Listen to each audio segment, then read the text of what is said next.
Larcenies, which are thefts, are down 50%. Robberies are down over 93%. And vehicle thefts are down over 68%. And then for August, DUI enforcement was up over 75%. So pretty impressive. The numbers don't beat full by the percentages because the numbers are even lower. Like for instance, burglary. Last year in August, we had 4. This year we only have 1, which is, I mean, when you think about the grid and the area and the opportunities, I'm very impressed with those numbers. Unless anybody has any questions with that, I just want to introduce some of the officers that are new faces. Yes. Have any questions? Yes, David. Quick question, and I pose this to you and maybe the police regarding, car noise is coming from, cars that are queuing up on Fifth Avenue, making their way to the parking garages and the parking lots. Historically, going back 2 decades, they closed down Fifth Avenue and kind of forced cars to the south to kind of come up from the south. Is there any discussion that the neighborhood can have with TPD regarding that, like resurrecting that, or at least doing something about all the cars that just back up on Fifth and have the windows down and the stereos are going? It's just kind of like a. No, you and I did have this conversation, I do remember, and I pushed that over to city mobility because it's their decision whether those roads are or not. Right. Because there's other factors, one of them being public safety and access. So I can certainly revisit that mobility, see if they made a decision on that. And that would be awesome. And if they don't, just let us know like what the pushback is, and it's just something that continues to linger. Okay, Thank you. I appreciate that. Yes, ma'am. Yeah, just in general, there seems to be a higher transient homeless population in Ybor right now. Underneath the bridge, the overpass, coming into Ybor from Tampa Heights. I mean, sometimes there is like a campsite of 20 people, and then I can tell when it gets cleared out, but it is markedly increased. And Last month or so. I don't have exact numbers because that's such a difficult display can turn off. stat to capture because it's strange for population. Once a year they'll do almost a shelter census, but that's within a week's time frame for all. And I know that y'all are working. I know But that. so what we found, I can tell you, I don't want to put the almost liaisons on the spot. But if you guys have more information, feel free to jump in, push me out of the way, but we've noticed that we're getting transient population from other areas that are just showing up. And we do our best to reunite honey shelter people with family and friends. So for instance, we won't put somebody on a bus or train or even a plane unless we know there's somebody on the other side to receive them, because we're not going to transfer our problem to some other jurisdiction. That's irresponsible. But without saying definitively that may be happening here, we don't know. But yeah, we are seeing new faces. We do have some familiar faces. I would say these two work very hard. They work citywide, but they spend the majority of their time in this area, downtown and Ybor. And I could say they give me a daily report, and I'd say at least once a day they're reunited with somebody, with a family member at the state or in another jurisdiction outside of there. So I don't know if you guys have additional. Another thing with FGOT property, so also friends and I, we will go out, we will clean it out, trespass, do all those things. But if there's a delay with FGOT cleaning out those encampments, then someone else comes almost immediately. It's almost like, hey, there's a free apartment because that's how they're constructed. And so that is a consistent thing until we are able to get them to come out with us immediately, clear it out, and work that way. But that is on our radar. I'm only there with 34th, 35th, and 7th. That was another area. So we are keeping tabs on the hot spots, but the main thing is absolutely clearing the properties on the beach. That answer your question? Thank you. Yeah. just, Wants to show them. I mean, I wish I had a magic wand. could just grab It the is a top struggle and go for like that. every community. And then in when this you're done, nation. just grab it. Whether you're a small rural area or city, it's, I think it's tied to mental illness. People just don't want responsibility or just hard times and financial hardship. There's no one that's all for, shelter. But we do our best. These officers, when they approach it on shelter person, the first thing is fill out the services, because that's key. Like if we can get them services and get them back on the feet, that's a success story. Now, does it happen all too often? Probably not, because again, it's changing habits. you know, if I have OCD, right? When I get ready in the morning, I have a lineup of things I do. Get me to change that, be very difficult for me. Even though it may be to my advantage, I'm set in my ways and that's the way I want it. So that's on a bigger scale for some of the unsheltered, but those are some of the challenges I would face. Chair, if I may, on that topic, I don't want to steal your thunder, Jason, but your homeless count for July this year versus last year is down almost 200, so it's a much lower. I know your boundaries are only the CRA, and you've specifically mentioned viaducts, which are outside those boundaries, but like, are you actually seeing less people in the district and more monitors around? So could block by block, the way you guys kind of push them and move them, be kind of pushing them out into that perimeter more? It's a possibility, and for us, I mean, I don't use the terminology push by any means, but it is outside of our service area.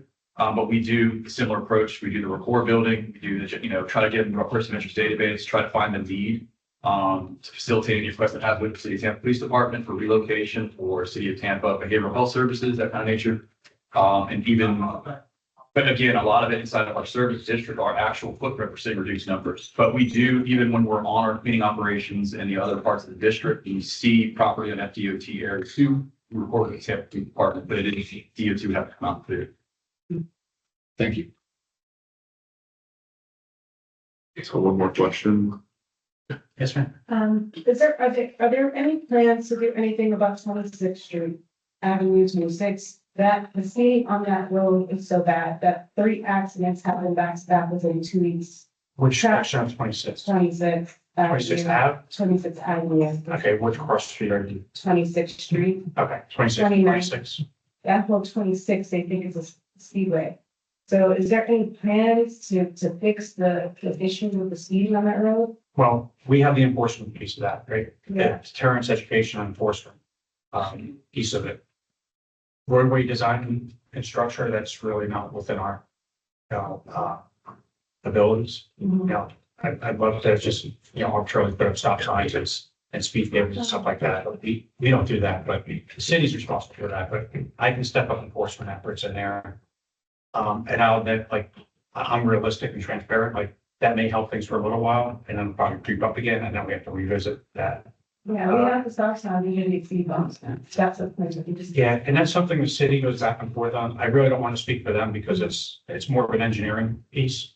But if I give you an answer, it's probably not gonna be an accurate answer. Thank you. Okay, thank you, Captain College. What I'd like to do is just real quick, Sure. just introduce it. So if you all remember, MPO, Master Police Officer James Wiltshire was recently promoted to corporal. So being that I can make some decisions as a captain, I wanted to keep him here in this area, so we put him on a midnight squad that still works the Ybor downtown area. And we let him keep his city phone, so he still has the same phone number. Feel free to call him if you need something. That was me being selfish, but I think it serves the community better instead of moving him somewhere else. Losing that knowledge base that he has. So Officer Bridget Carvello replaced Jimmy. I'm happy and excited because she's been here, 5 years in this area? I think she has that ground truth to Ybor and downtown. So we're not bringing somebody in from another district or other part of the city, she's not familiar with the challenges and the benefits of working in this area. And then Sergeant Crystal Shiver, she's recently detected in sex crimes. Very excited to have her too. I've known her pretty much her whole career here. It's a win for us. So Sergeant Curtis Williams is now assigned to plainclothes operations, which is also an added benefit because he knows the area. He knows he previously worked in violent crime, so he has that solid foundational background. And we're really pushing him to deal with quality of life issues in the area. So I'm super happy to have him. Welcome. Officer House, do you have anything else for homeless liaison or just a look at? So as far as beds, our activity bed at Salvation Army, we filled it yesterday. The city, as far as I know, they don't have any beds ready to have Salvation Army or Tampa Home, it's around school. The code, it's also full. 22nd and I-4. Is that what you were talking about? I'm talking about getting off of 275 on the Tampa downtown exit. Okay. And then going down, then turning either on Florida or Franklin. And then right along there was someone like bathing in a above ground water at one point in time. So I like texted and called Jimmy Welcher. I didn't get an answer. I didn't get any response. I didn't want to call emergency numbers for that. But I haven't had much success with that. So as far as that area, we try to go there every day with the clean team downtown and cleaning it all up. Now, regarding 22nd and I-4. Or as how did we trespass numerous people, we keep getting arrested for panhandling, substation, and trespassing as well. We had a homeless camp down there and we cleared out last year, I believe. And we trespassed from there as well, so. It's hard. I'm super sympathetic to the efforts because I don't know, no one knows in the whole country and the world have issue, people with mental health, they don't have anywhere to go. So what do we do? I don't know. I don't have the answers, but it's significantly increasing. It is bad for business. So that's all it's just. Devin, I don't know how much y'all cover the east side, but there's a girl that's homeless, that she was staying underneath the interstate.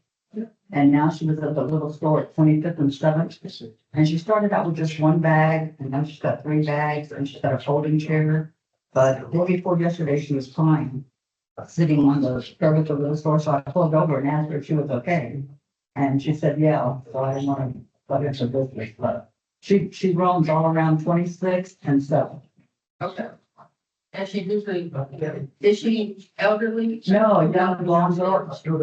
She's dying her roots, so she's getting money from somewhere, and she got a phone.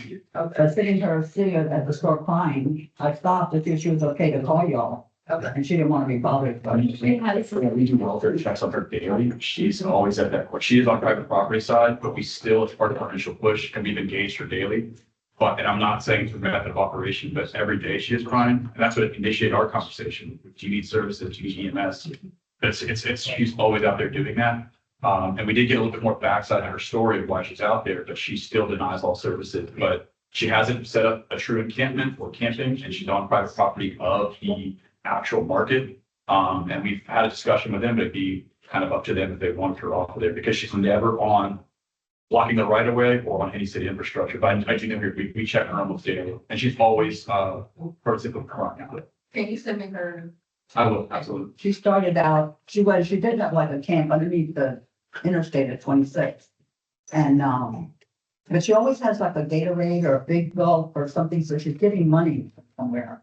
And I asked her if she was okay, if she needed help, and she didn't want any. Usually the people that come to the market will approach her, give her money, and then she'll stop, and then they leave, and she initiates the rule. So I'm not accusing this like a method of operation, but it's my thing. So we can check that area, because, Ybor Laundry is one of our other hot spots, so we'll check that. Thank you. Thank you for all your efforts on that. I know it's like, herding cats are kind of, they move from one place to another, so you guys are on top of that. Thank you. Move on to code enforcement, Dr. Peterson. Good afternoon, everybody. Wanted to talk a little bit about, over the last 2 months since we last met, we did have several cases that went before the code board regarding the parking lots. We had separate cases for the parking lot attendants that we did find, some of these lots in violation. We did go before the magistrate with them. What started off in May, before the hearing master, was a couple of them were found, I think 4 of them were found guilty. 2 of them were given $200 fines, 2 of them were given $50 fines, and 2 of them were dismissed based upon the testimony by the owner or the operator of the parking lot that they had evidence, they had documentation, they had parking lot attendants or employees employed that night. So the hearing master dismissed those cases, and because they had said they had them on the payroll. We disputed it because we went there, we didn't see a parking lot attendant present, but on the current wording, and I think David has been involved in a lot of these parking lot cases that have gone before council, that they're revising the code. It does not say that the attendant has to be visible. So it's very hard for us to tell if, I mean, we go there, we stand by the pay machine or people that are driving in, put our lights on, we look for an attendant. We don't see one, and we mark it down. We'll come back 15, 20 minutes later. He's still not there, so we issue a notice that we didn't see a parking lot attendant. Well, this last go round, it was presented by the attorneys on the parking lot attendants that they had employees on the payroll. That was good enough for the hearing master. So those cases all got dismissed. So we've lost those cases, all that time and effort that we put into it. We do have a couple more coming in 2 weeks, but after that, because of the rewriting of the code, we're actually not going to do anything until I think the second reading is next week. So till they do that, and then it'll be put into effect in January 1st. Then we'll revisit that part of the code. So, yeah, very, very, very frustrating on our end of it to, put all that time and effort in, and then for somebody just to come in and say, we got payroll, show they're here. So, that was frustrating.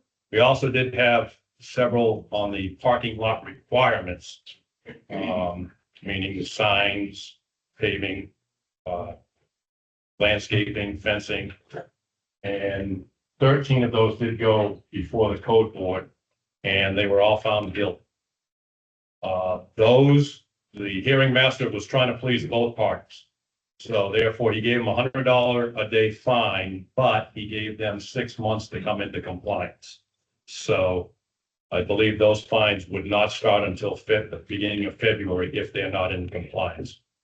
My conversations with historic preservation is that people have reached out to them, these parking lot operators, to see what they need to do.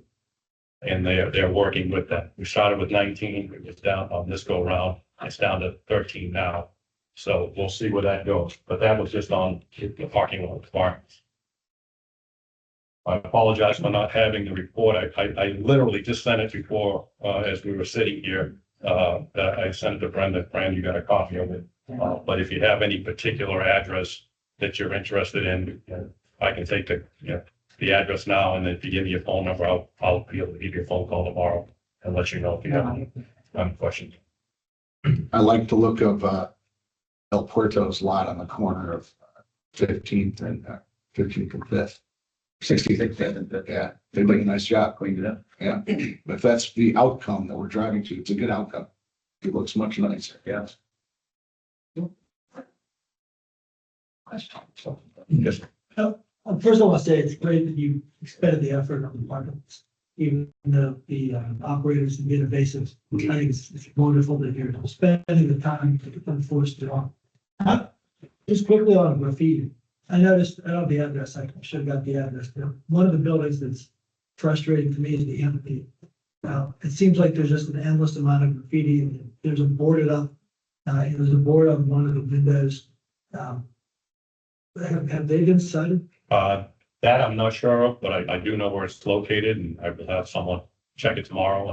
And generally, most of the ones that face, 7th Avenue, the main corridors and all that, if they have graffiti, we do issue a notice for them to paint over it or remove it. What about the board on the window? The board on the window, Like a plywood. if it's a vacant building and it's secured, all we would do is ask them just to paint that board to kind of match somewhat of the exterior. Mike, who is the task force? But that's every weekend, the Ybor, when they go out on either Friday night or Saturday night. This weekend, they're working with Who is the that? Tampa Police Department. It's a volunteer code enforcement officer. Oh, They're the it ones says on here that they'll report it to code, so I didn't know who the task force was. Then that's misprinted. We're the task force that goes out. Okay. It's the task. And we started working together where we paired the code enforcement, with the fire marshal, with the Tampa police officers, working as a team, so they could all address. So that's. And then also, because it's late at night, just provide local security. It's been working out really well. Good, thank you. Quick question, so are these banners, a violation that we see on some buildings? We're talking to legal, Okay. so we wanna get What are you referring to? a definition. These banners that you see on, there's about 2 or 3 of them. Sucked. Mhm. Oh, that's what that is? Yeah. Makes sense. Right. Jason. Yeah, zoning, if they come back, with that, they'll let us. Is it similar to the Go Bolt sign and stuff? Yeah. You see for the light? Yeah. But it's okay downtown. Is it okay? It's okay downtown, right? Fine. Yeah, I know it is downtown. I see it everywhere. Yeah, we got cited for an American flag that celebrates our police force and our farm. So there's a challenge here between your right of free speech, First Amendment rights, and our interpretation of your village.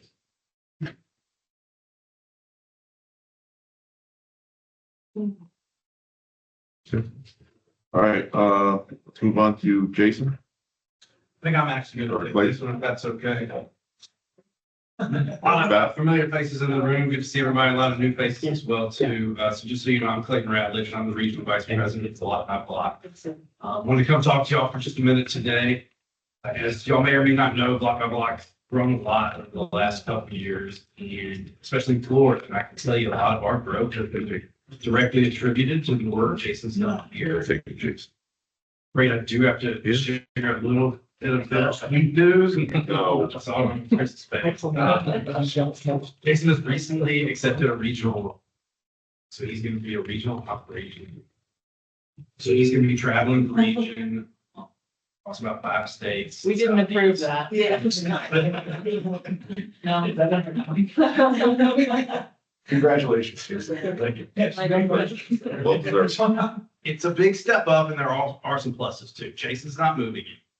He is going to be directly overseeing the Ybor team still, just at a regional for the foreseeable future. He'll be in Ybor 2 days a week at least, 1 or 2, depending on what he's got going on, where he's traveling elsewhere. So he's going to be still working on training, quality control, recruitment of the team members. So he's going to be directly involved with the Ybor team.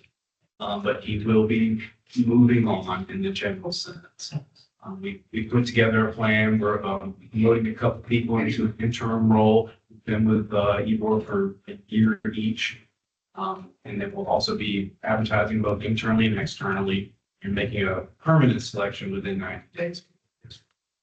So Jason's done a fantastic job for Ybor, for Block by Block, and we can't say enough about what he's done here. So congratulations.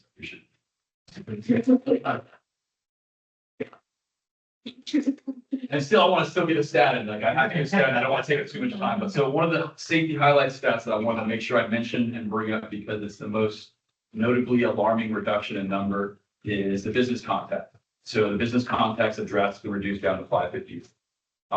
What that is, it's not changing how our ambassadors engage with the business owners or anything of that nature. Block by Block has revised a guidebook, operations manager guidebook for operations manager, operations supervisors on the criteria for the statistic of the reporting of that. So the safety ambassadors, what it does, it kind of holds them a little bit more accountable to engage every business and go into it, but they only get a credit for one portion of that, one business contact per week per ambassador. So it's encouraging them to expand their footprint and engage more businesses, but that number is going to look drastically reduced because they can't add as many business contact stats as they would. So I just want to make sure I highlighted that, the safety highlight stats. Thank you.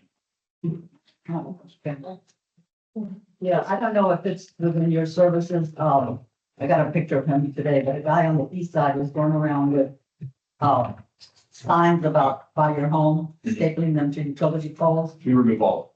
And so right after you do remove them? We do. It's a stat for ambassadors as well. That goes into the bill and sticker category, and anything on a city infrastructure we remove. If it's on private property, we do not remove it because it could be a permission of the business owner. But all the city infrastructures we remove all. Yeah, because I mean, he went crazy on these, they're all down 26 today, they're all on utility pole. And I'll make sure we take care of it. But ideally, when the safety ambassadors see that, we put it onto our group chat, and then the safety ambassador will engage them and kind of give them information like, hey, you're going to spend 2 hours doing this. I'm going to do it in 10. One of the two individuals getting paid to do this, not so that you want to remove them. If they continue, we do contact the police department. I appreciate it. And one of your trucks pulled up right after he left, and I was gonna stop the truck, and then I thought, I'll make sure I answer this one. Thank you. thank you. I guess my question was on, you were mentioning the numbers, how your homeless count had gone down significantly, compared to last year.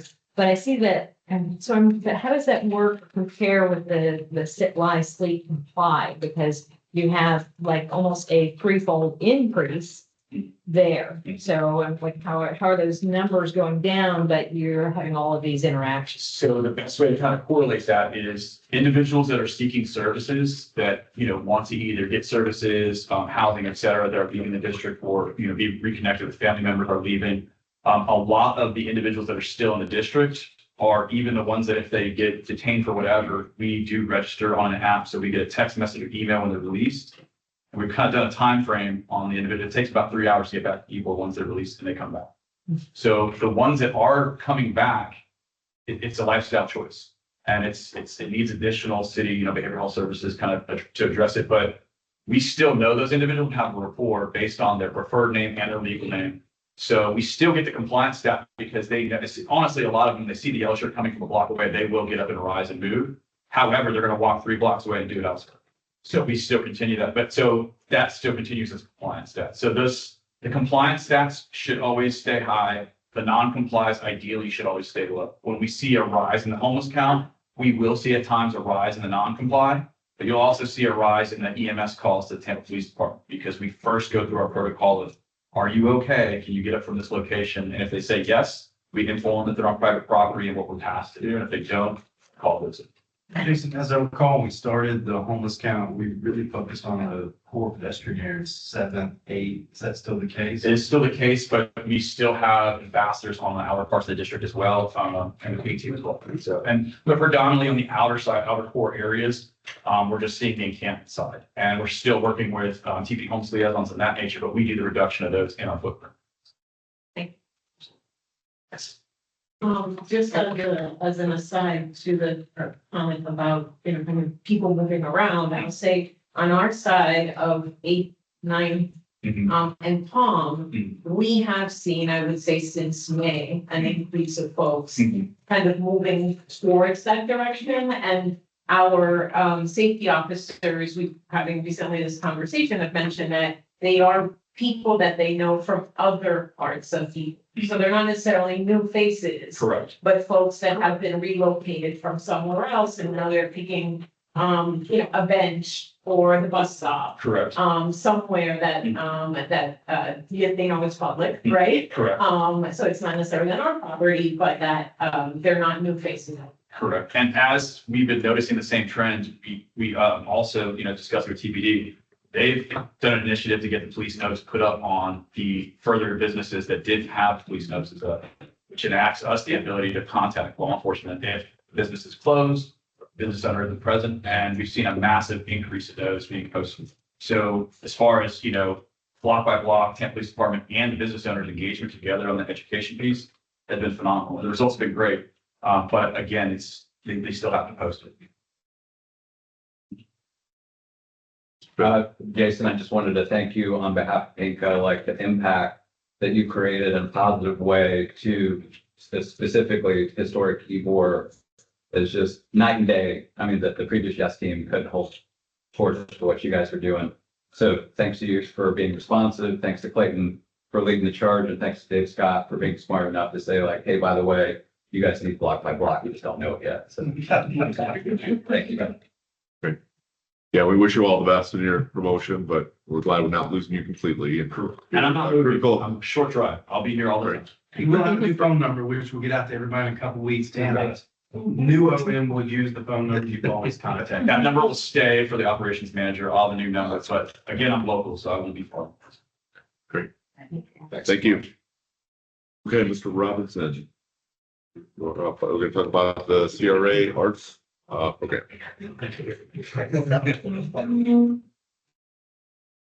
Just so you know, after that, we're going to continue that conversation about arts and Ybor and what we can do, what we can recommend. I have to go in front of the CRA board next 2 weeks. There it is. Look for recommendations. We talked about this before. And said, hey, what do we want to do? And, I think we all support the arts. You guys want Maybe we can get a little bit more concrete on some ideas that we could, help run up the path to the CRA board. So. Hi, this is the biggest crowd yet that I've done for all these CACs. So I'm going around. My name's Corey Robinson. I'm the new Arts and Cultural Project Coordinator for the CRA. I've been a professional artist for over 20 years. I managed art and installed art for Urban Outfitters for 18 years globally. And then last couple of years, I've been managing art for Creative Pinellas, and I just came on with the city, and I'm happy to bring some art to the communities. So this is like a little one pager everyone got, just kind of my history, some projects that I managed at the bottom recently, but you can check that out another time.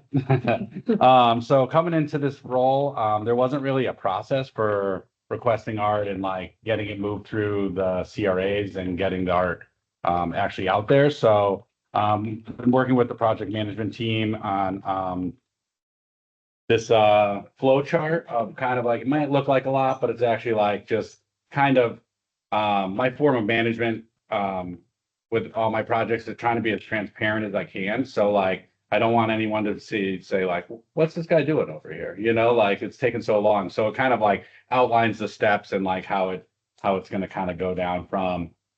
So we can start from the first thing. Every page on this kind of like goes over one of the steps. So it'll start with a request received from the CAC or community person or organization. That'll go to the CRA manager. At that point, the CRA manager will meet and we'll be able to go over the request to see if it meets the CRP. I know right now the CRP is a little bit lacking in the art portion, which you know, I know that there's going to be updates and on the next meeting and stuff too. So I've been working with some of the other CRAs with their updates as well, to put in a more general art language that will provide more space in each district to request art projects and kind of like having this open-ended space to really branch out into like the arts, whether it's, you know, infrastructure or studios or, you know, whatever. So we can really get some public art out there and some bigger art projects. So we'll meet, I'll meet with the CRA manager and we'll go over the CRP and the SRP. We'll look at funding and then we will develop this and go over this project worksheet. I do want to express that all this is, this process is going to legal. This is a draft that kind of has been adapted from a city draft that they use to write the call for artists and things like that. Some of these things on here have already changed per project. So this is kind of some general information about what the request will be to build the scope of work, to build the call for artists. It really helps when building the call and getting all the details out. So after we work on that worksheet, this will now go to the CRA manager. Will either report the decision, it meets the plan, and report to the CAC. If it meets the plan, I'll start developing, I'll finish the arts worksheet, and then I will start developing more of the project. So once it gets approved, and that we have funding and that it meets the plan, I'll come back and we'll do a listening and input community meeting. I'll always put out a survey. I'm really big on making sure that the community is like involved with the arts and everyone has their opinion. Not everyone's opinion will always be met with the project, but everyone needs to be able to be heard for the project and be able to say what's best for their community. And I'm not here to put things in your community. So like, I want to make sure that the community is speaking for the project and speaking for like what they want to see. So we'll do this will be the portion where CSC recommendation for funding. I'll start coordinating with internal departments, mobility, parking, or parks, or whoever. And then we'll build an art selection committee. And this is where it kind of differs from the city process. The city uses the public arts committee to build their panel for every project. This panel, because it's for the CRA, the panel will be chosen by City of Tampa owner department rep, being like mobility, et cetera, whatever that department might fall into. A CAC rep that'll be chosen by the CAC. That can change every project, that can stay the same person, whoever wants to be involved in the art selection. The CAC will also choose a community representative that's like maybe not on the board that also is very involved in the arts, but that's also a decision for the CAC. We will use a member of the Public Arts Committee. And that will rotate. It'll either be based on schedule, their knowledge of the project, their, knowledge of the art that's going in. And then a visual arts expert that'll be chosen by myself. That'll always rotate as well. We'll try to get someone that's close to the community or close to that style of project, depending on what it is. So the next step would be step 5. So this is where the worksheet really comes in. I'll develop the call to artists and the timeline and the scope. If there's any outside vendors, the scope of work that we can hire a contractor or another vendor if we need it. And I'd really like to be, I just was working on a call today. I'm trying to be as like detail oriented on all the calls as we can. We want to make sure we're getting the best artists that are like applying for these calls. Like any job, we want to like make sure we're laying out all the details of the project. So that's why that worksheet is so important to get, like, if there's any themes of the project or anything like that. I know for myself personally as an artist, sometimes my art doesn't fit these calls, so I don't really want to like make it for other artists where they are applying for something and taking their time where that might not fit at the end. So then the RFQ or the call to artists usually runs a minimum of 6 weeks. That can be shorter if the project really needs a turnaround, or if we handle it where there isn't an open call, but more of an invitational where there's specific artists that are being invited. That can also be a process that can be discussed by the community. And at this point too, I'll make sure all the selection meetings of the art committee will be already set up. So as soon as the call closes, we'll be able to do an internal review of the call of the applicants. And that'll get to the next step. But this is just kind of a page here. Let me get to the next thing. Just some general things that'll go into the call of artists. So when we are making a request or we come to a listening session, these are things that I'm gonna like want to talk about, like just to get the full view of the project. And so we can make that call. The next step 6. There's the art selection committee down at the bottom. Like I said, it's made up of these members right here. So the steps, the call closes, the application will go through an internal review with the art staff. Right now, the art staff is me. So I'll like look through all the applications and make sure that everyone's qualified, especially for things that are like sculptures or stuff like that, where it's like we really need an experienced person to like get with engineers and have like like an engineered drawing for safety, for storms, for all that. Some projects won't be require as many qualifications, and like more local and more newer artists can apply and things like that. But I don't want the art selection committee to ever go through 100 applications and 20 of them be like, why? So I'll go through that. And then the art selection committee will determine the finals artist or finalists. So that can go in 2 ways. It can be a unanimous vote. Hey, this is the person we want. And then we just move on from there. It could be, hey, these are the top 3. We would then go back to those artists. We would pay all those artists for designs for whatever the project is. That fee would change per budget of the project. And then the art selection committee would meet again, and they would choose their finalists based off of the proposals. And then the artist is notified, and we can start moving along with the project a little bit further. This is kind of like just a little cartoon of like the pathway to great public art. It's kind of small, so sorry about that. Kind of the hierarchy of the system. It goes from the CAC to the art selection committee to the CRA board and for approval. So the next step, step 7, the Arts PC report selection of the CAC, that all come before y'all, and I'll report the finalist and maybe give a little presentation of the project and the final design and everything. And then that same presentation will go to the CRA board, and we'll start the contract development and approval process. That's an internal process. It can take a little bit of time with legal to get the contract written up and everything, but then we'll be moving into implementation. For some reason, I have a hard time saying that at every presentation.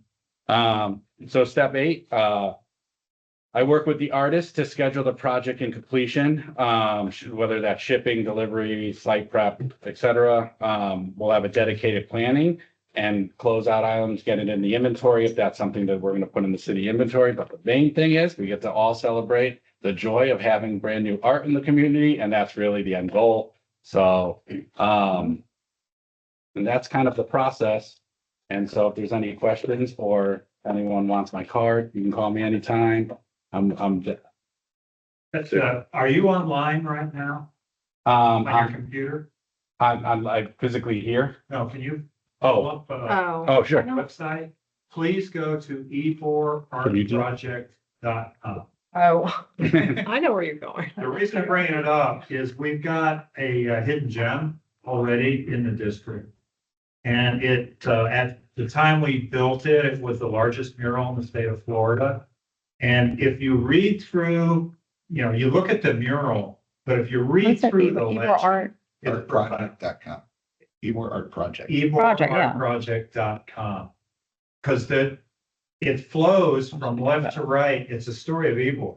And it starts with where we came from. And then there's a center of a lot of energy, the movers and shakers and the tension between tradition and progress. And then it has kind of a denouement on the end where you're flowing out into the future. So on this website, it says An American Journey, which is the title, but under that, it's the legend. So please take a little time to look at that. We've kept it live. Nobody knows it's there, that website. Oh, sorry.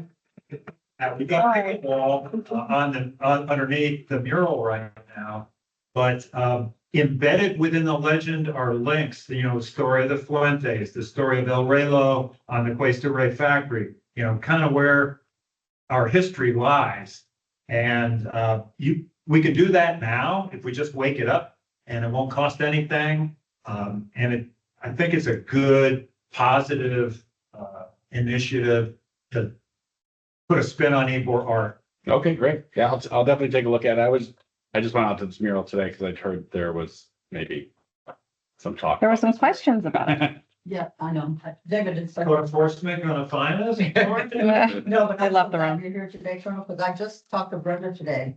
Because when it first came out in the newspaper about the pickleball courts, that was the first thing I said, is what's gonna happen to the mural?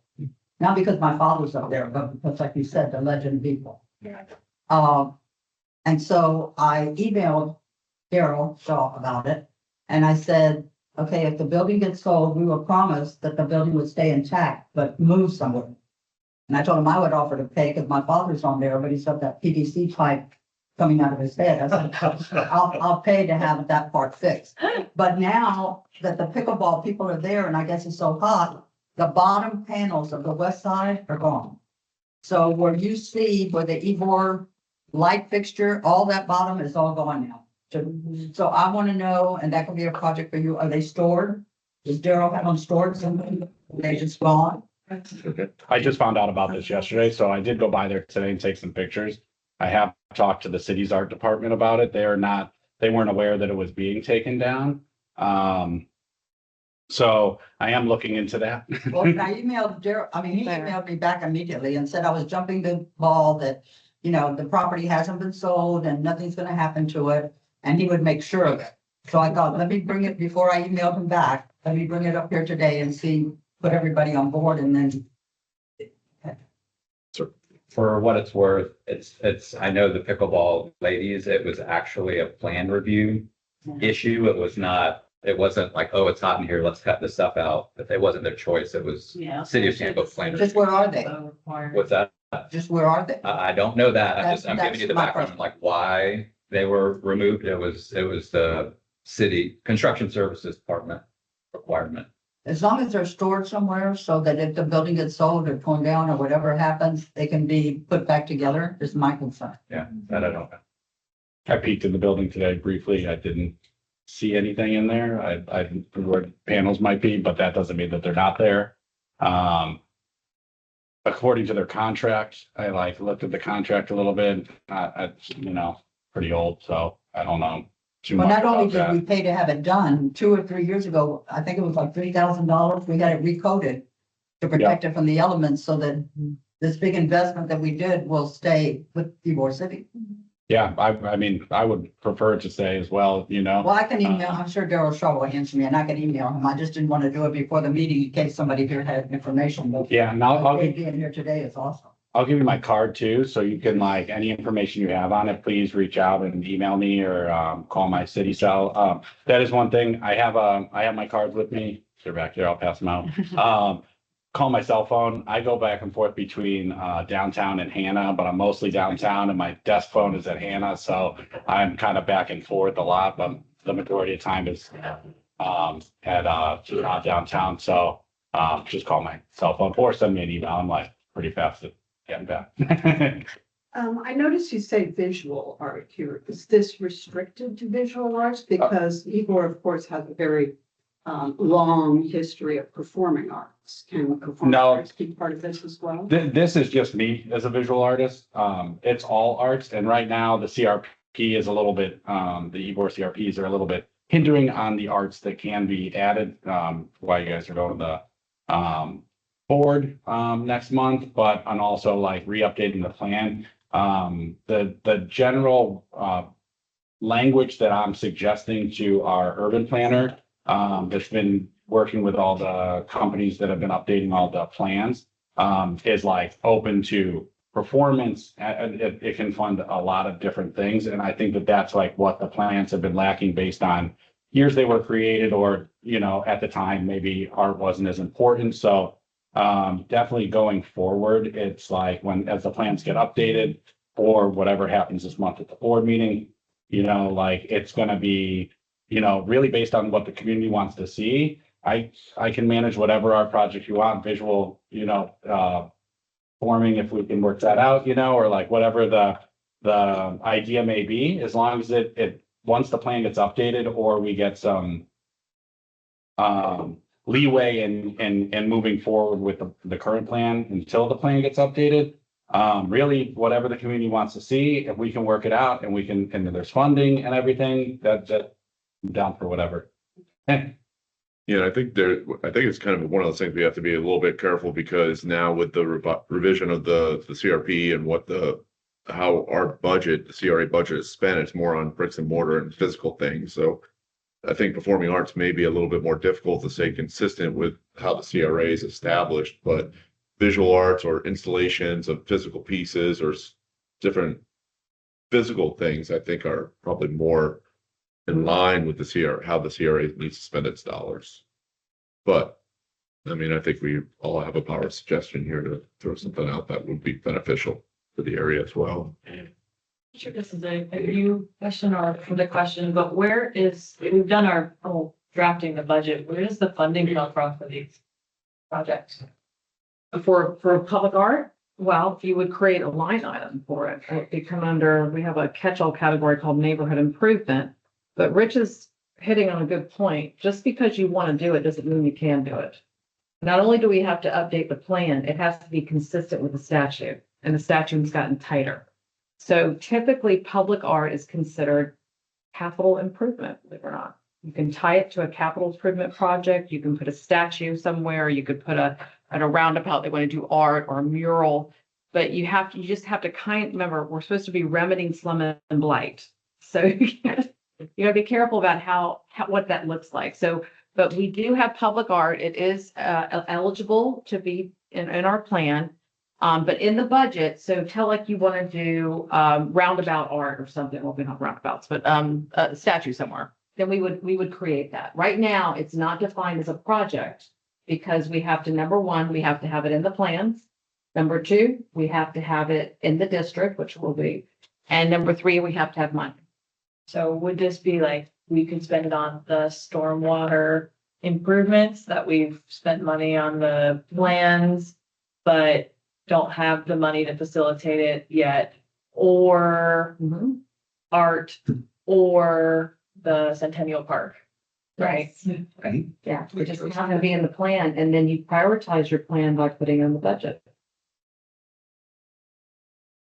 So you've got, Sorry. a little new to the whole CRA thing, but so you've got the CRA Plan 1 and CRA Plan 2. And there's the Ybor City Vision Plan for Highlands. Does that have any effect? Is that a document that has any meaning, or is it just sort of a summary? So I'll preface it this way. The CRP plan, the Community Redevelopment Plan, is your Bible. That is what the state cares about. That is what enables us to do whatever we want to do. A lot of CRAs have done vision plans, have done strategic action plans. That's only to show how you're prioritizing what's in your plan and moving it forward. So legally, the vision plan doesn't mean much. But the CRP, it's all got to go back to the CRP. Now I have one like West Tampa, their CRP is that small, but everything leads to a strategic action plan because it's worded that way. It's not ideal, but you can do it that way, but it has to be in the plan. So the strategic action plan has a community improvement team, interdepartmental representatives. Has that ever been created? For which? This is in the Ybor City Vision Plan for Highlands. There was a lot of recommendations in there. Not everything came about. So that one didn't happen. And was that related to code enforcement?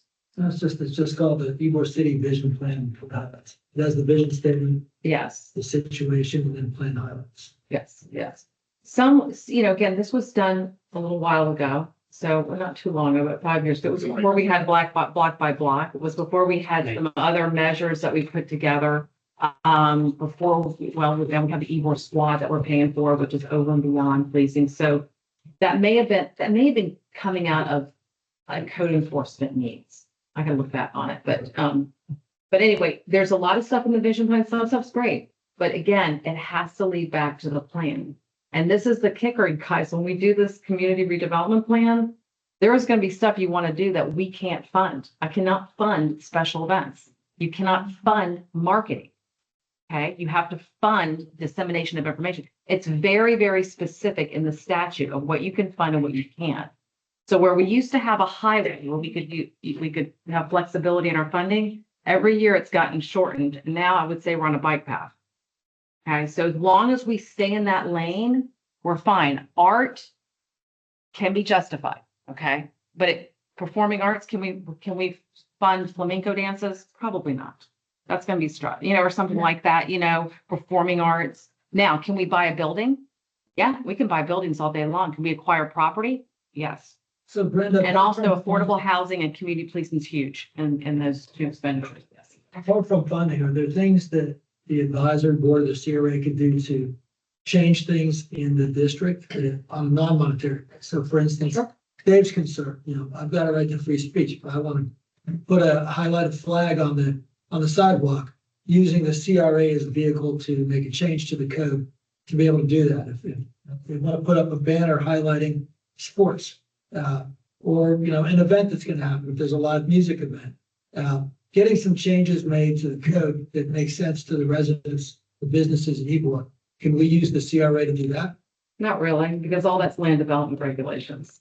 Remember, the CRP is a temporary situation where you come in and you're remedying slum and blight and using those dollars in a very strategic way. Land development, what's controlling what he's talking about is nothing to do with the CRA. It has to do with the Barrio Latino Commission. It has to do with land development code regulations. As a matter of fact, it's probably the Barrio more than anything. That's why you can't have sandwich board. Okay, so you can't have land development regulations. The parking lots, for instance, why did we have separate meetings last year? Because it's not a CRA project. It is a City of Tampa land development rule that you're trying to effectuate. So, and that's where it's, the line before was very blended. Now we have to sort of stay in our lane. Now, can you guys as a group make a recommendation on something? Yes, but again. So what would be the way if you had a bunch of business owners that wanted to change the way some of the things are done? What's the most efficient way? I mean, I was looking at an example in this plan, this report highlights. It talks about parking, keeping limiting self-parking and allowing the space to be used for additional cafe tables, queuing lines, which is a really big issue, street performers, and valet parking drop off. If you go to City of Tampa parking, they've got a line, they're responsible for generating revenue. And their whole thing is we want turnover, but it's very expensive and very difficult to do things like that. Queuing is a big deal. You want to control crowds. We've had queuing issues. I'm sure Chip has had. You get hassled about having a line, but you want a queuing line to keep people from spilling over into the streets. What's a vehicle? Is it the Barrio? Is it, you know? Well, that was city council. It was city, we were the first, I think we were the first community in the state of Florida, I know, that had a queuing line. That had to go through a couple of hoops. I remember going to the planning commission. They were like, what is this? You're controlling the sidewalk. And, so we were very innovative, but we knew we had to do a management system for the district because it was chaos before. You remember the street was closed to pedestrian traffic. There were queue lines going across the street. And then, when you took it back, lines were all interjecting. So actually, it's really innovative.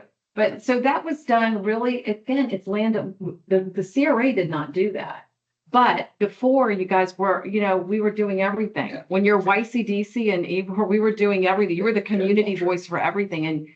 And you still are, but we're very targeted on CRA right now versus, we have to function like a community advisory committee for the CRA. And again, there's 10 ex officio organizations here, and all of them, and I know the neighborhood's been very active in making changes to and effectuating things at land development when it comes to parking lots and so forth. So I know it's difficult and I know it gets frustrating, but you literally wear two hats. Just like city council, there's two hats. CRA, city council. Yes. Can you indulge me? Yeah. Yeah. The plan you're talking about, when's the most recent revision to that? 2003. Okay.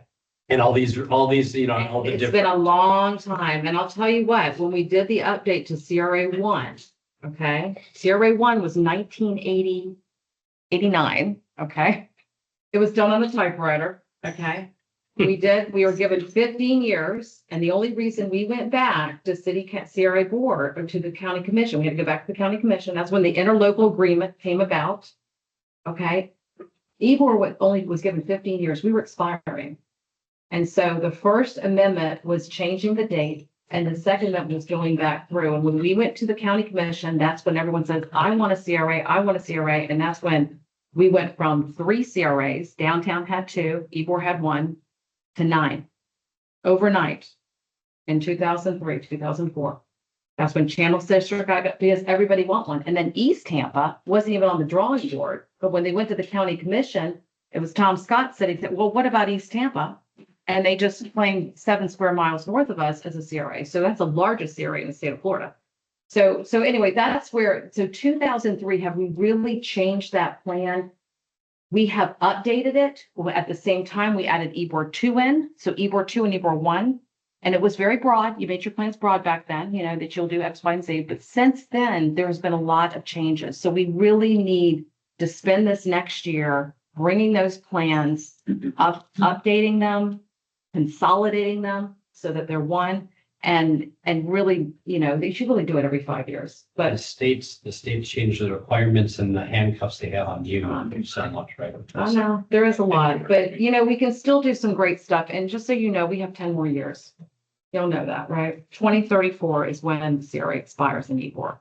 So the plans on the website are not the updated. The plans on the website, no, the plan is the plan. It's 2003. There's a CRA 1 and a CRA 2. Yes. They're from a typewriter. No, that's CRA. That's the 1988 one. Yeah, we actually scanned it, believe it or not. It's digitized now, but anyway, it'll be a fun process. We went through doing vision plans and stuff, and we can take components of that and add it to it, but we really do just need to update the plan. And with that, we're going to follow what the statute is going to allow us to do. And we're going to get things done, like we're going to brick the road. We can brick the road all day long, okay? Do all 14 blocks. And that's one of the big projects over the next year is update those plans as needed. Yeah. So that's coming. Sorry. It's coming. That's what I was So- gonna ask is, are we gonna try to do that in these meetings or are we gonna workshop that? for like, There'll be a process. So we're gonna engage, we have money in the new budget. So once we start engaging that, we will have community meetings. Oh, yes. We will definitely, will have probably a couple of them. So but it'll I'm be talking beyond about this. even that, process is, we spend so much of this time, with community updates and then presentations, and there's very little time to actually do any work. Correct. No, there will be separate meetings for the CRP update. We need to engage beyond this, but you guys are the advisory board. So everything will get funneled for you as the recommendation, and then it goes to CRA board for approval. So yeah, we've got some good models, and there's some great consultants out there that can help put this together for us. Yeah, and these new plans that I have looked at, adding this art component, it's like, it's gonna be, the plans really look different than the ones written on a typewriter in 1989. So they're definitely like more general and like show a little bit more broader opportunities to what the community can request and fund and stuff. So. Correct.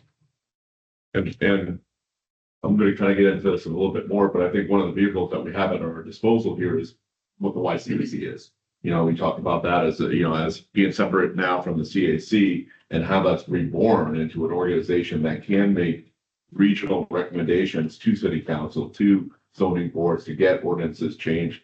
Nico has taken a very active role in doing that. And I say immediately at your disposal, anytime you want to go to a city council meeting and use the public comment section to express some concerns of things that you want to see happen.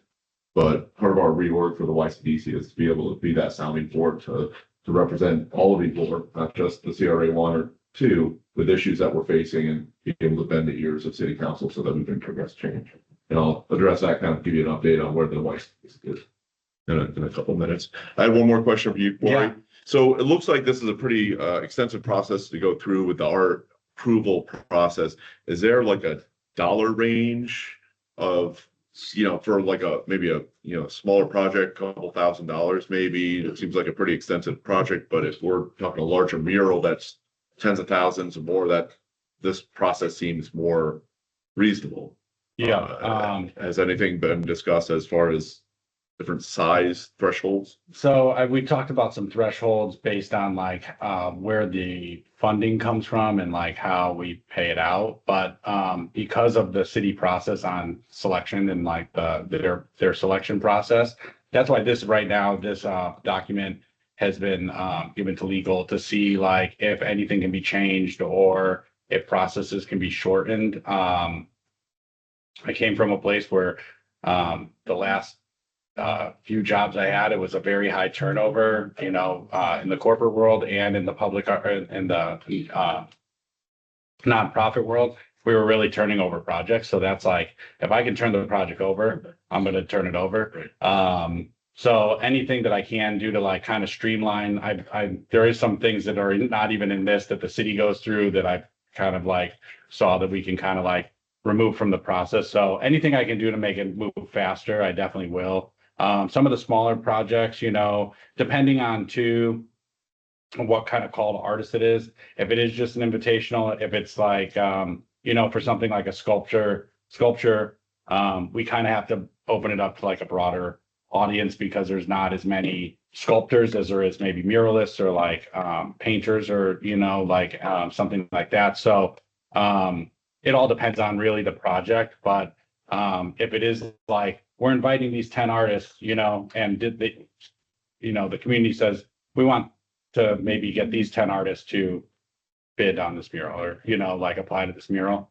That process would remove some weeks of time of the open call because we would just send out an email requesting them to, if they're interested, to send 10 work samples and a resume directly to us. Where it's not an application process online and everything like that. So that would take down the time a little bit on some projects.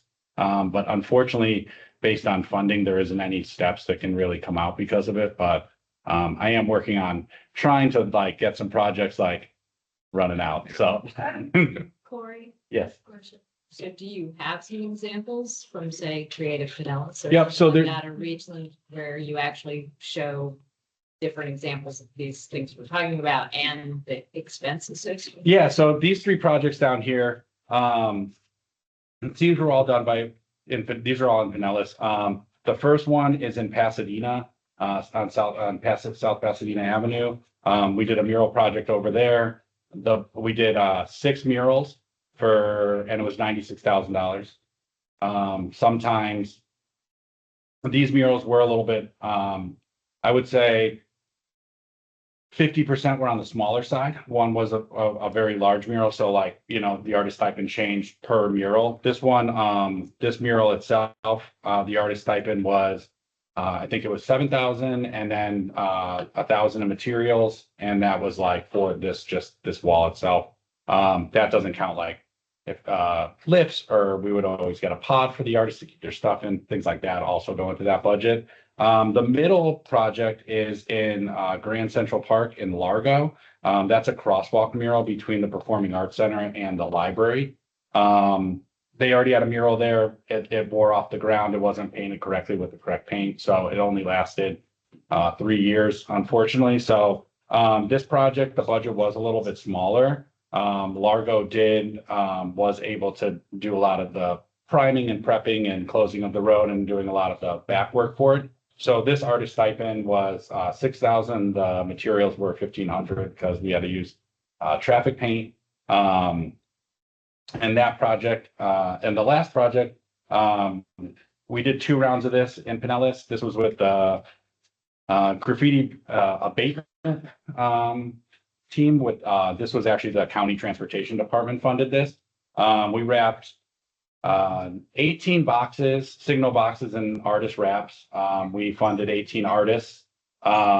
Each one of those was about, I think one was 9 boxes and one was, I don't know, I think they were both around like 9 boxes. And those projects cost roughly around $35,000 to $40,000 to wrap all the boxes, all the artist stipends, to pay the vinyl vendor that applies them all.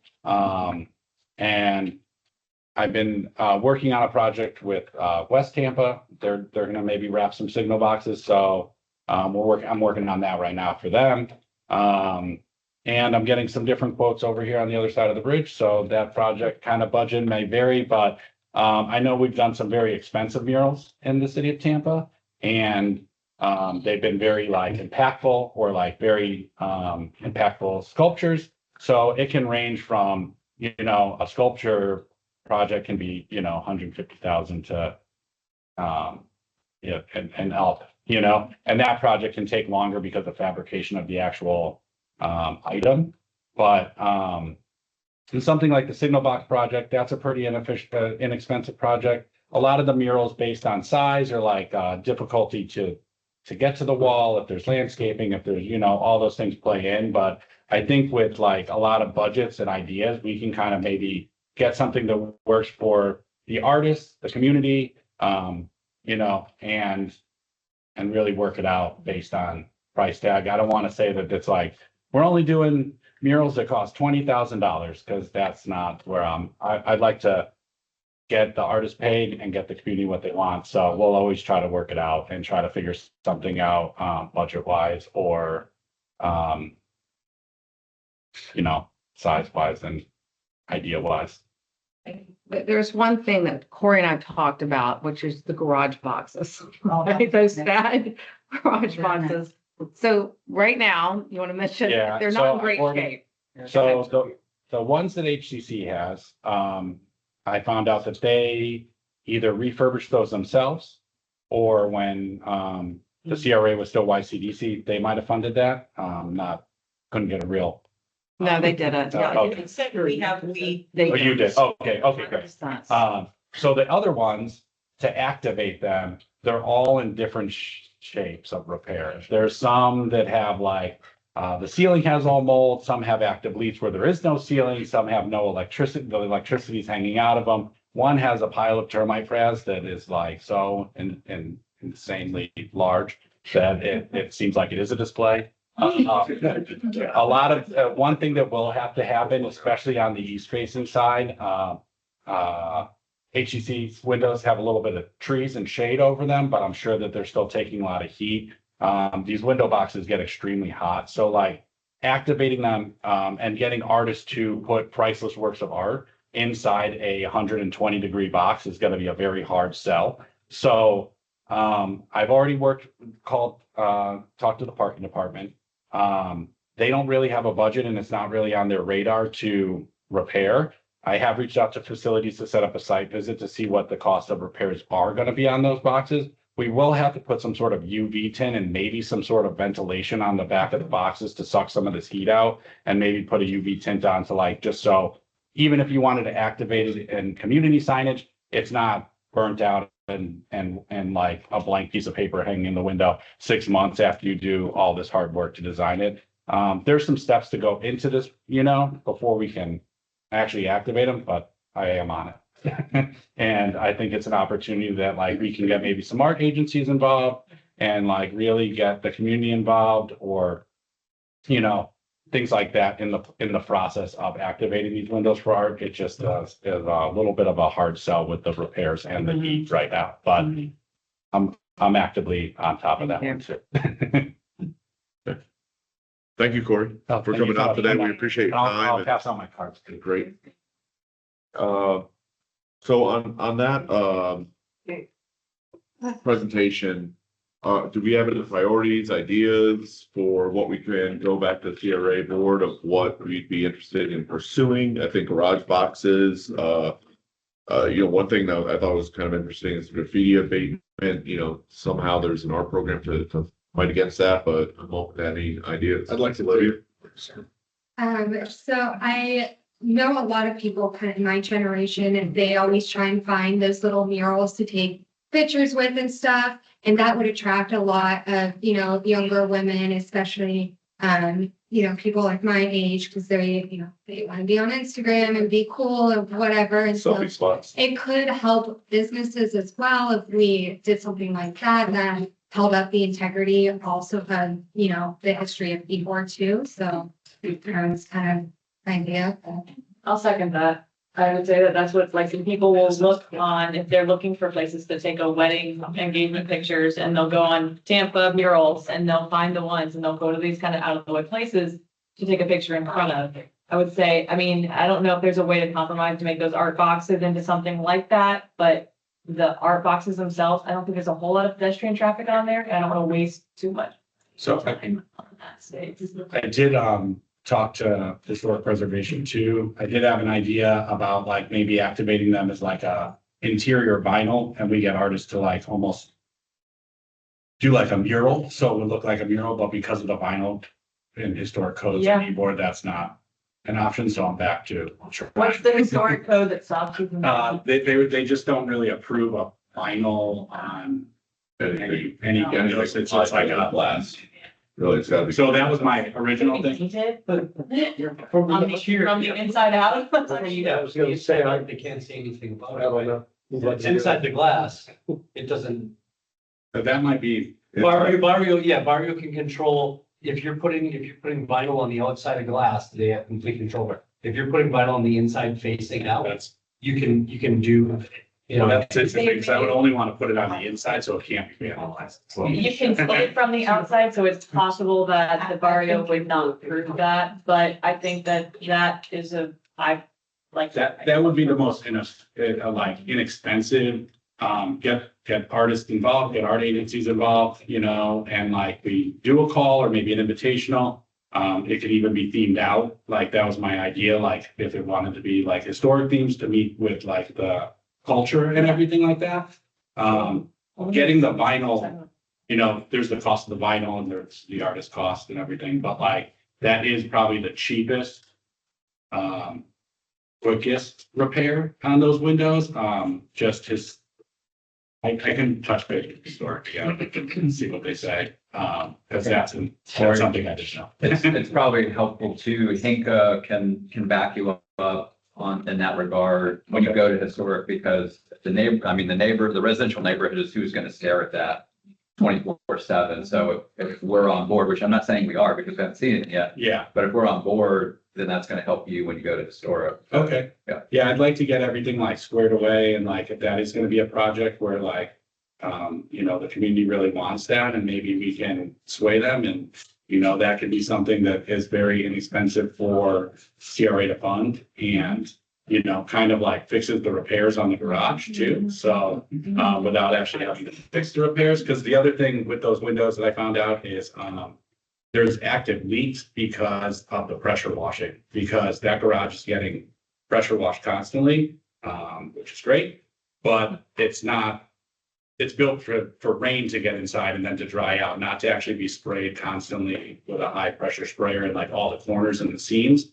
So that facilities can't really pinpoint, like parking can't pinpoint if those are active leaks or it's just for pressure washing. So that is another roadblock, but yeah. I'd also like to just quickly offer that it sounds like two separate initiatives because the vinyls will be incredibly impactful for cleaning things up. But if you want an initiative like make it an Instagrammable place, you're gonna want to look at like loading dock doors or big buildings where people can take photos and have that big display. So just when you're thinking about it holistically, those to me sound like two different initiatives from an art. Yeah, I mean, they might take pictures in front of them, I would, if we can compromise and make it into one thing and have like 6 or 7 options for background pictures, it could be cool. There was like a way to mesh those two initiatives. That'd be cool. I was able to get a little mural on my building that Mario approved. And I can tell you that one thing I know about graffiti artists is a lot of them won't mess with art itself. If it's there, I know it's another local artist that did it and the local artist that did mine. It's highly respected, and it was done to look like Cherry King glass windows, but it was Ybor's history, and I guarantee you I get at least 100 pictures in front of those murals every week. I sit in my office and I watch tourists come by and take pictures in front of them. It's great for the business. I think it's great for the district, and if there was ways to get more art on people's businesses, I think it would be great. And I think we can go maybe in a historic route on it, or like maybe have some artists take on some historic events, or maybe that. Yeah, she really fluctuating more. Like mesh it with the cultural more than just. Oh, the threshold of those, I know they're like boxes, could they be stepped into if the glass was removed? And we have something where somebody can step into it and take. They're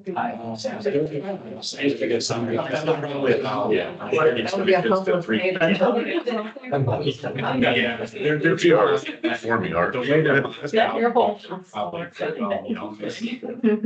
like, they're made with a pretty inexpensive plywood, that probably even require repairs, especially the one that's has all the termite damage that you can see. That I wouldn't suggest climbing it out right now. Good, great idea. Anything? Yeah. I mean, like, one of those things, giant walls of buildings like that, where they're putting up sports banners that could be, if we're talking about trying to alleviate blight, and we know that murals are very successful in Pinellas County and in St. Petersburg, that might be something along those lines. Yeah. I know, it just. I mean, think about the mural that we had on the side of the YCDC buildings, celebrating the women in Ybor. I mean, that just took some different departments needed to approve it, but it got done and celebrated. So anything on the side of a building like that, that's a little bit more permanent would be. Let's see, even Ybor. Yeah. We're all on some of that. Sure. That's not even right. Well, that's just out of plywood. That's plywood funded by Dave Sunday.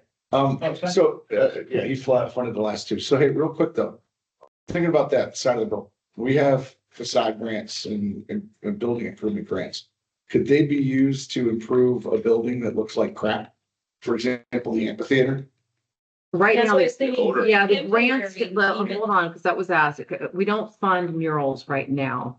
Right now, the old grants, some of them did. The new grants are really commercial and they're not really funding murals. That's why we have Corey. We have we're going to do that as a separate deal, but partnerships that you're talking about, like Carmine's Wall. Everyone talks about Carmine's Wall. You know what that is, right? The white wall. That's the one she's just.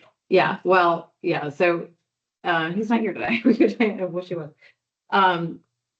We couldn't, they came to us years ago about doing a facade or some kind of mural on it. Not him, the owner next to it, because there was water infiltration on it. And we couldn't find a way in the program to fund a mural. Now, can we repair a wall? Yes, but the actual art on the wall, it wasn't, it's different. So we got to be a little careful with that, but I'll go back to the grants team and see if there's ways to do that. But honestly, that is private. That would be a private person going in, asking for assistance to, you should be repairing something or doing some kind of improvement or rehab on your building, and then adding a mural to that concept. And the reason I ask This is is because I public think art, yeah. this is all gonna, a lot of the things that we're gonna want to improve are on privately owned buildings. Like if you And think that would about be the it, partnership. And See, so- if they offer the wall yeah, and sign to it, or Corey, you can answer this. They offer the space, we can maybe fund the mural. You see what I mean? The private entity with the CRA is a possibility. The city itself can't fund, the city's arts department can't fund any private buildings because they put all their art into an inventory and then do maintenance on We it. don't want to own it. So with the CRA, it has to be in the CRP because East Tampa's running into this right now. They have a lot of walls that are like being built up and saying that they want to be donated to mural projects, but because their CRP doesn't have funding for murals on private businesses, they're running into issues with being able to fund these murals that could be huge spaces in like the corridors, like, right outside of Ybor going into East Tampa. So that is something that's gonna be, like, we're gonna try to get into the plans, that is gonna allow funding on private buildings. Those private buildings, if any murals are put on them, they just won't go into a city inventory, which none of this art, a mural, the signal boxes, this stuff isn't permanent. So like, they're really concerned with like sculptures, but any mural that the city is taking tax dollars to fund. But when the community wants the mural and the CRA wants to fund it and it's in the CRP, then it shouldn't really be an issue. So that can be something like when the plan is updated, just to make sure we have that in the language. So if a place like Carmine's is like, I want to, this wall, you can have a mural on it, or, any other businesses in Ybor, the funding can come from the CRA or the CAC can, approve for that, and we can, bring it up to the CRA and try to get that. so one last idea too, Rich. Oh, I'm sorry. Just one last idea that's not even my idea, stealing it from Olivia. She was talking about it before we started. But HCC has that living garden art display, which is plants. And one thing that we're lacking is green space around here. Is there an opportunity for your ideas to include something with planted art? That's a great idea. That's not my idea. Unfortunately, channel side is going into the same realm where they want more plants, but it is falling under a landscaping account string or line item. So that wouldn't fall into the public art unless it was like unless we could really do something extreme. Yeah, like something like, we might be able to work that out, especially like if there was if it came from landscaping funds or something like that too, or anything like that.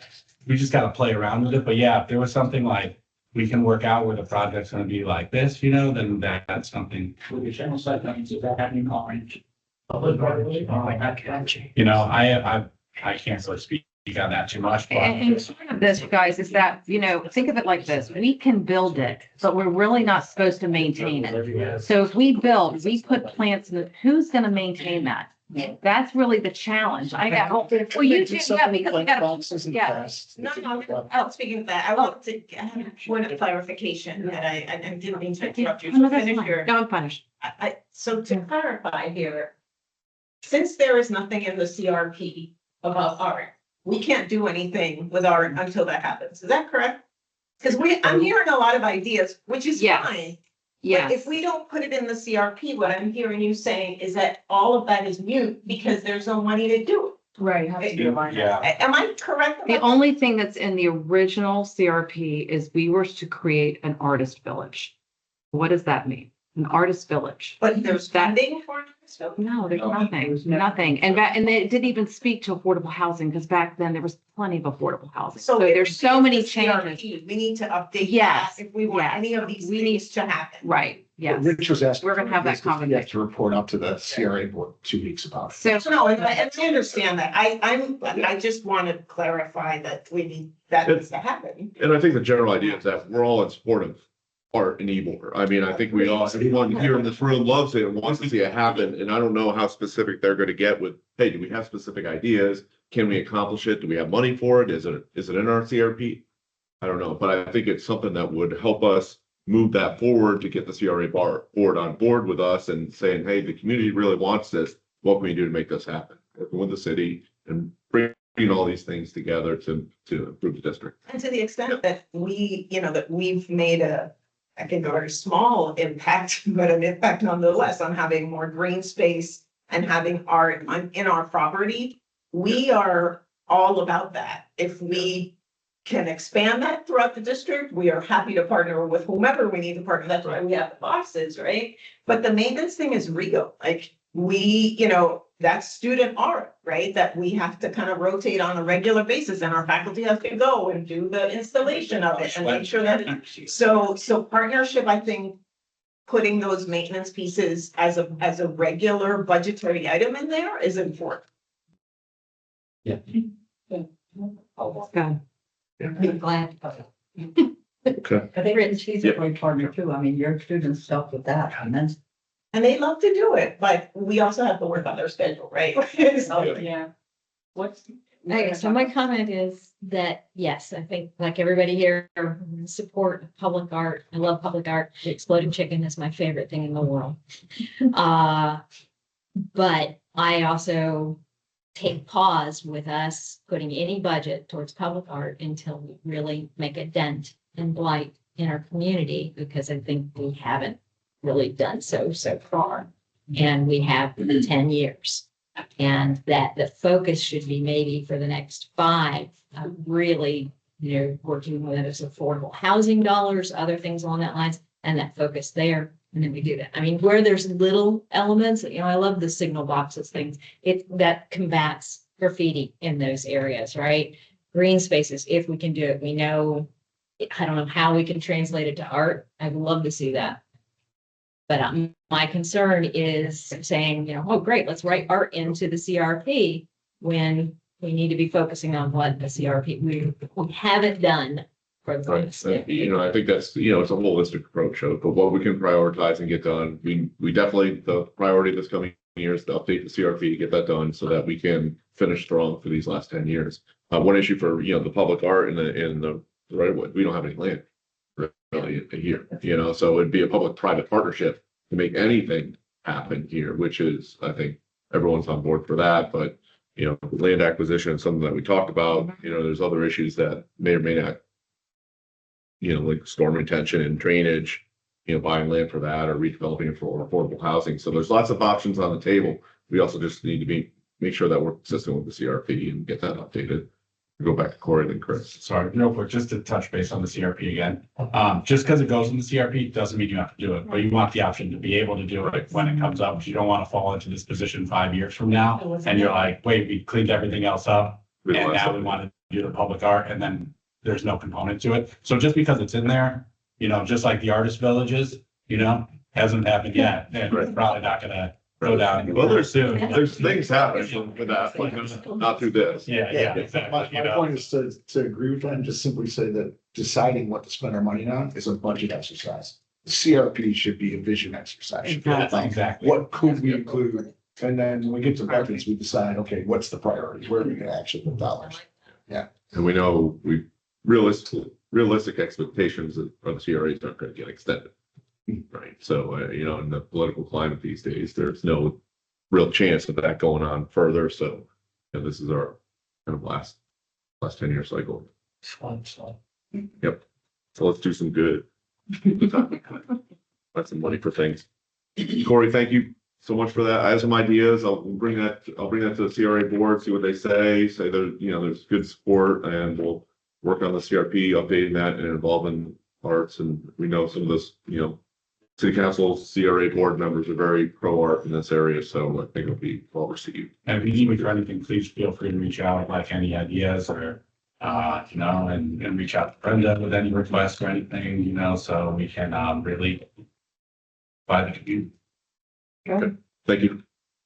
So I think I covered most of that CRA board meeting in a couple weeks. YCDC update, we met last month as a workshop to kind of revision, redefine what the YCDC could be. We determined that all the people in the room probably weren't the best decision makers to make that decision. So I think the plan is to bring back some people that have been around for a while and have been involved with this. Vince Pardo's name came up, Michael English, Brenda, Lynn Crossan, other people that have been through the area.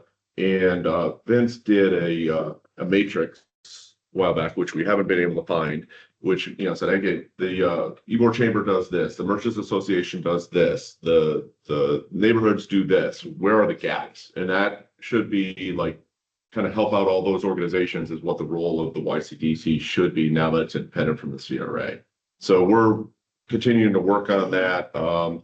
I have to schedule some kind of, probably another workshop here, bring some of those people that have been involved with the organization that would have a good handle on that. We saw Vince at the bricking ceremony on Tuesday, and he was on board for coming out and helping that. So I think that's a good positive side. I gave people a quick update on what's happening with the YCBC, and I'll share that. The banking's doing fine. The pavers, we raised that price to $225. Joyce is still working on that. I know I've received some emails from people where the pavers, it's a 60 to 90 day process from when payment is received that they can finalize the order. Sat down with Joyce last week and went through her process, which is very paper oriented. So we might have to update that. HCP has graciously donated time to convert the paver purchase website pages over to our YCDConline.com. It's not fully up right now. We're still debugging it, but that should be going live in the next couple of days. So that'll be completely detached from the city's CRA website for purchasing the pavers. We did some little tests, and I think that's kind of coming along. So we're almost there. And I think that's Kerry West requested a letter of support from the YCDC. So we sent him a letter for his Camp Pride and the festival that happens in March of every year. Just includes diversity and family friendly events. So that got sent off, and I think that's kind of it. But again, a big thank you to HCP for their time, working with us to develop that and transfer that website over.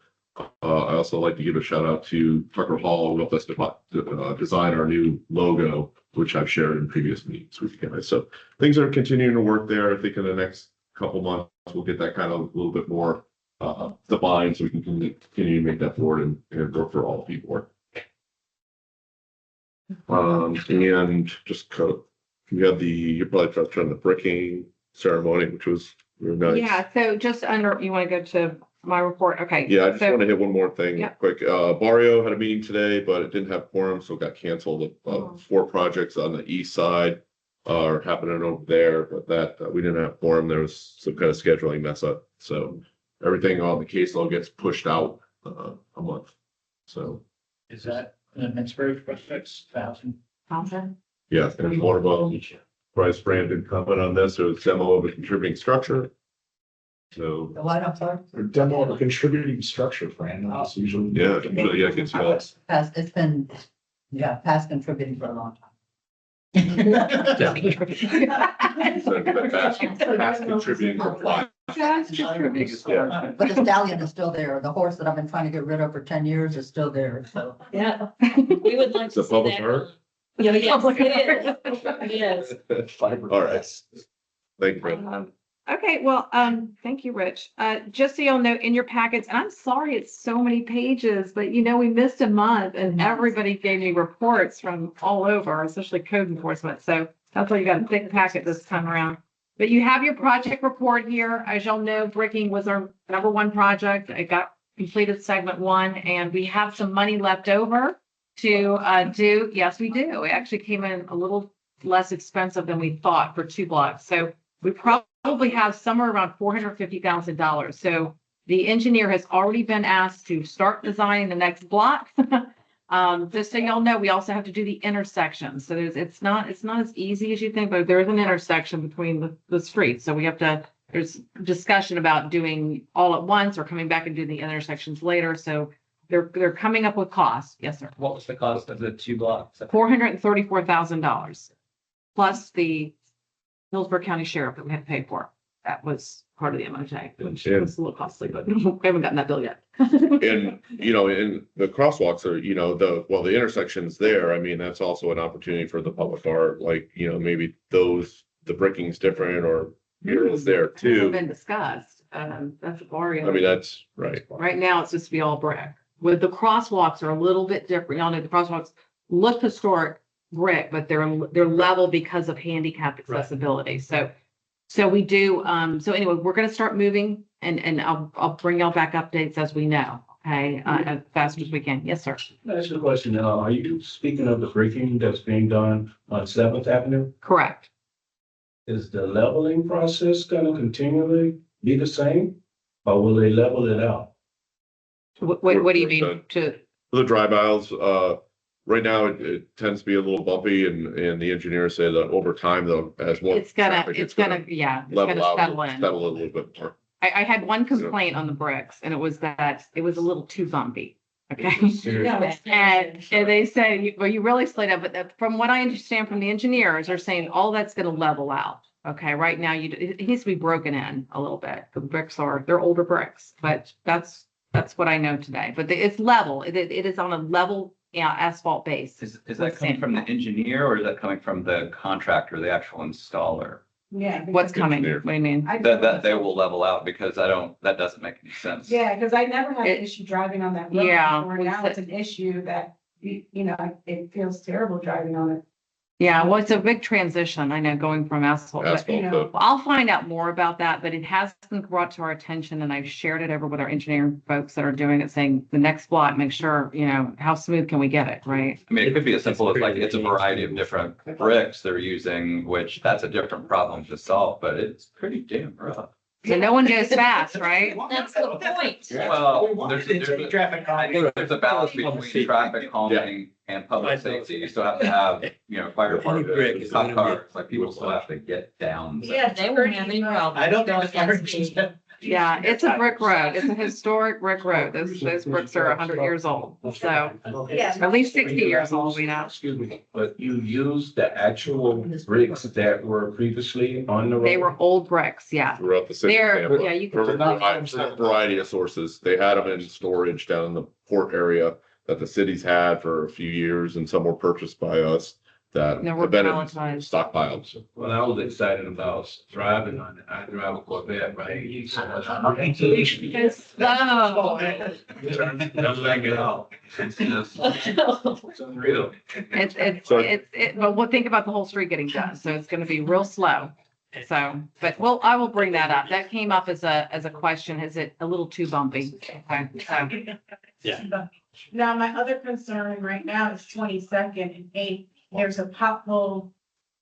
They know about that. And I know. It's on 22nd Street. Yes, it was reported. It came to my attention, but it was reported. There's lots of potholes. It's a dip. Yes. I thank you for bringing that up. And real quick, just, my business is on 20th. It's the address is on Fifth, but it's the little strip between Fifth Avenue going across railroad tracks to 7th, 20th. I counted 54 pothole repairs. Is it any way possible they can just come and put a layer across the whole road?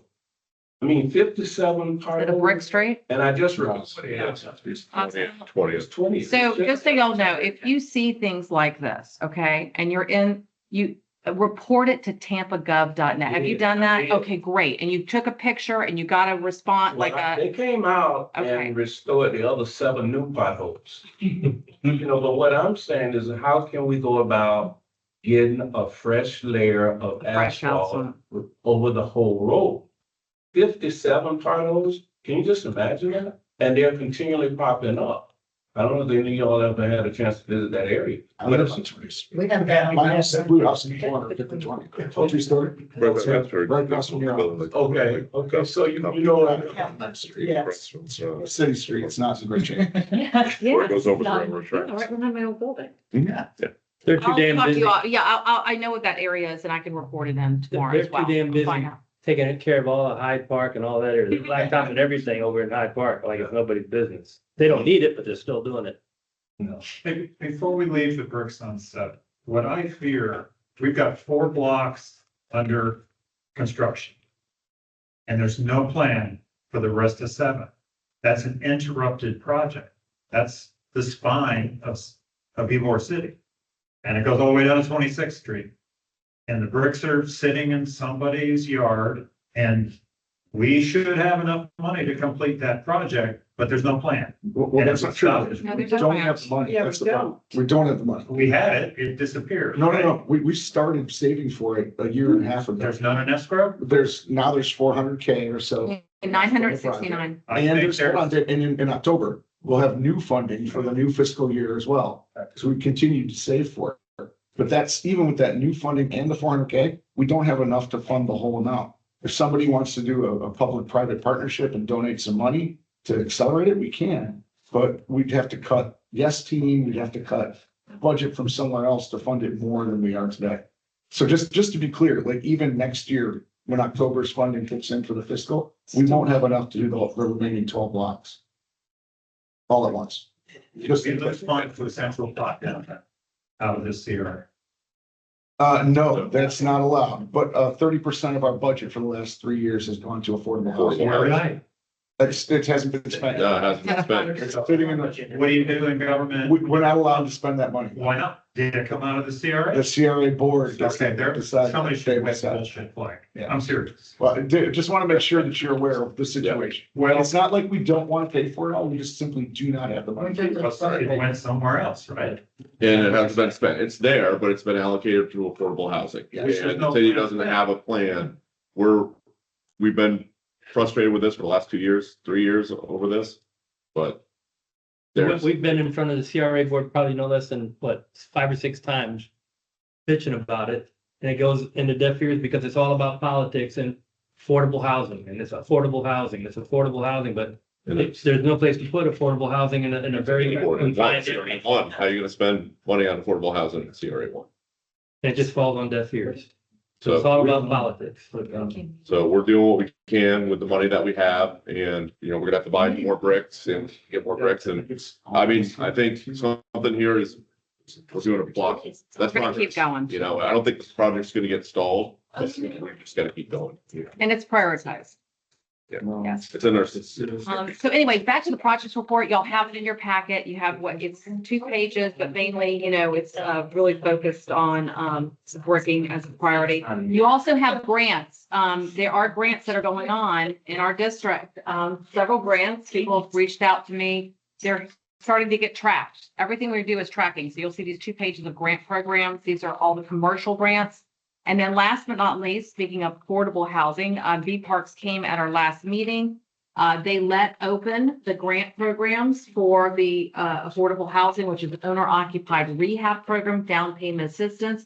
And then part of that money can be used for strategic acquisition. And I have good news. We had, because it was at our office in East Tampa, the first day they let it out, 80 people walked in the door, and some of those were from Ybor too. Oh, that's good. So, and I'm gonna get those numbers for y'all so I can report it next time. And maybe if there's someone from Ybor wanting to report that. But so the word is getting out. There is a need out there and people are seeking those that assist dollars. Brenda, Yes, did you have a recommendation? I've been trying to get a hold of Dee for 2 months to get her to come talk to our neighborhood association. She is extremely busy. So she said that she would do that. Of course she will. She will. There is, just so you know, they are not taking applications every day. They got overwhelmed. So they're opening up different windows. The next window is going to be opened up in West Tampa. We had 2 over here. Hannah did one. The PlayStation did one. On September 4th, they're having an afternoon window. If you're interested in a housing program, you go to the Hillsborough Education Foundation's old Centro Espanol on Howard Avenue, and you can pick one up there. And they give you a number, and they one of the things they're doing is they're talking with people to make sure they're not walking in saying, I want this, but they don't live in a CRA. Most of the people, you know, don't understand those lines. So it's a little bit of consulting, but I'll get that schedule out to y'all so you have it. That's all I have. Sorry, you mentioned, how are people finding out about these grants? They're on the website On which one? and tampagov.net under CRA. And the thing about the grants, if you want a grant and you're a commercial grant, you have to call, you can call or you can go on the website you can click to put your information and someone will call you back, or you can write down this number, 813-274-8325. You call that number, you say, I'm interested in a commercial grant. They'll ask you what you're interested in, residential or commercial. And then they'll put you on the list and you'll get a phone call back in 48 hours. Okay, so you just call them. It's easier. So this has all been reworked, you know. Everything's centralized. Yeah, Centralized, it's so. really, it's working. It's a new model. We have a whole team. You think it's better? It will, yeah, a whole lot. It's intro, you know, I mean, they still don't know, they're all, you know, I mean, they're not sure. You know, they don't have answers to a lot of questions, but they're figuring out. There's one person across all the CRAs, so she'll get up to speed real quick because she's answering and she's talking to, you know, I mean, tons of people every day about it. But they're still, yeah, it's still a little It's shaky. still there. We'll see when it actually pans out and you start writing grants. Yeah. Because, yeah, That's the measure. they hadn't taken any applications as of last week, so. They got overwhelmed. I'll tell you, Yeah. there's pent up demand, you know. Okay, that's it. Okay. That's all I have. Yeah. Any unfinished business? I think you kind of covered everything. Yeah. New business, anyone? Ybor Merchants Association has a little get together at the Dirty Shame right after this. We'll come spend 15 minutes or 8 hours. We don't have an official agenda. We're just hanging out. The party. Any other announcements? Can I ask what the plan is for the CRP, like updating it, like is it something that workshops are gonna happen in 3 or 4 months, or like just the? So the money will be available October 1. We've already started looking for going through the process with the consultants. We have our projects team that'll be leading this up. His name's Bryce. I don't know if you've met him, but he'll be here. But we are gonna, the first step is to secure a consultant, and y'all put in your budget last year up to $200,000. Right. So that's where we're at. Thank you. Seeing no other business, we are adjourned. Thank you all for your time today. Thank you. What happened? Yeah, I took some notes here about what, you know, so I think it's good information. If you able to That's 2 weeks, right? Yes. Yeah.